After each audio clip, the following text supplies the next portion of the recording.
In the suffocating silence of an underground bunker, for souls clung to life, fugitives from a world devoured by the hollows.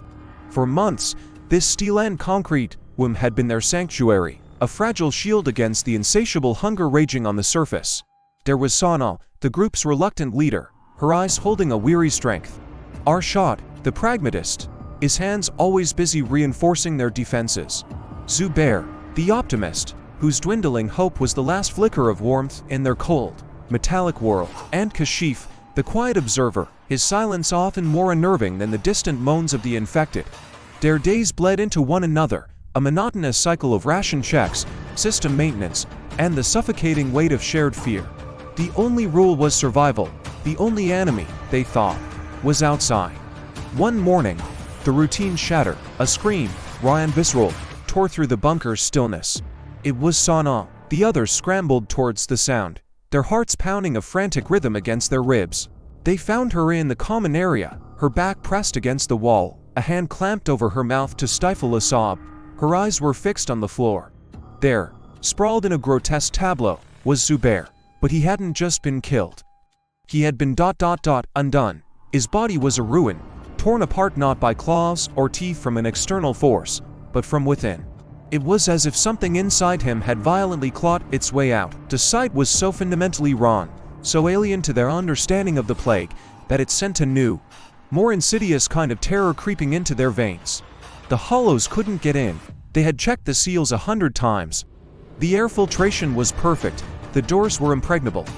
A chilling realization dawned on them, cold and sharp as a shard of glass.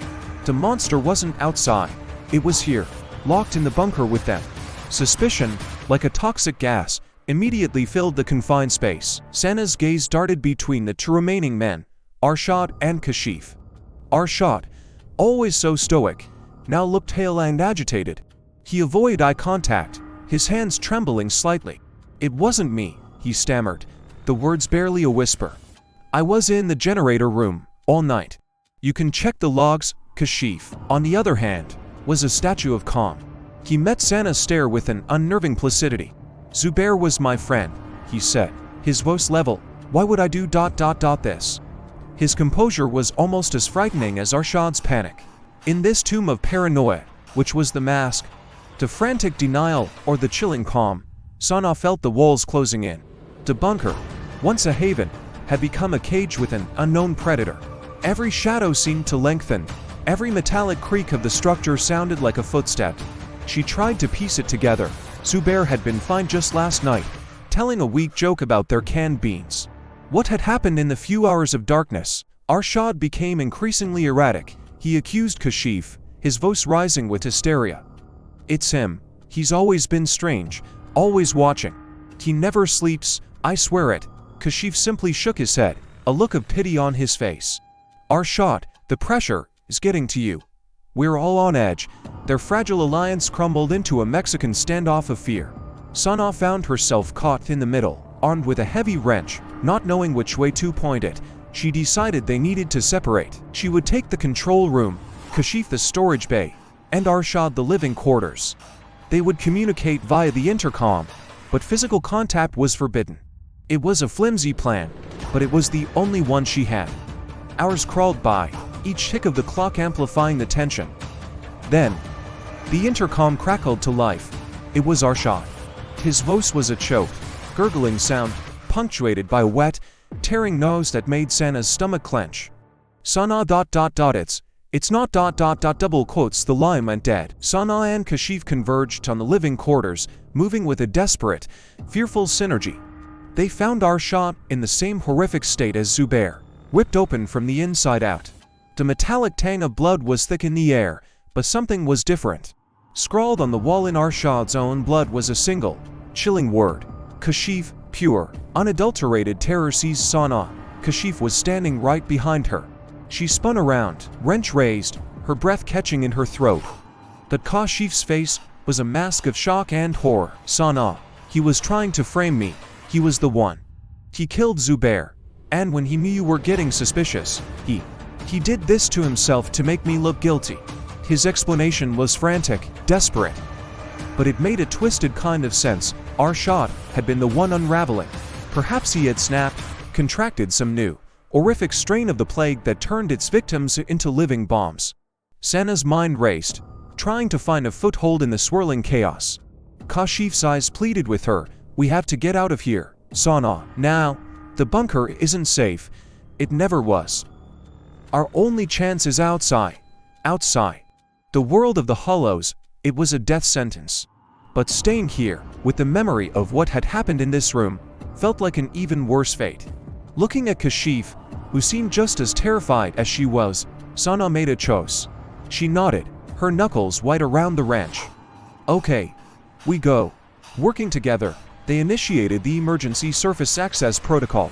Alarms blared, red lights flashed, and with a great groan of protesting metal, the main blast door began to grind open.